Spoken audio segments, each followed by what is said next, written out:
در باغ چشمای کشیدم، میشه از چشم تو خورشید ببینم، میشه در باغ چشمای کشیدم، میشه از چشم تو خورشید ببینم، میشه از زلف عروسانه تو دانه دانه گل بارانه بچینم، میشه در باغ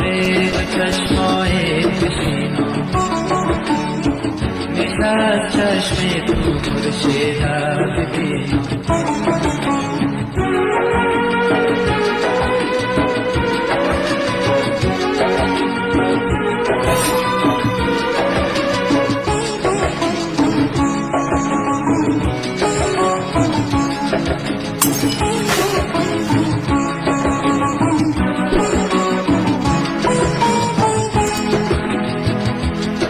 یک روز که این پنجره را سوی خورشید رو خفا بکنم، میشه یک روز در آینه نور تو را من خوب تماشا بکنم، میشه زلف عروسانه تو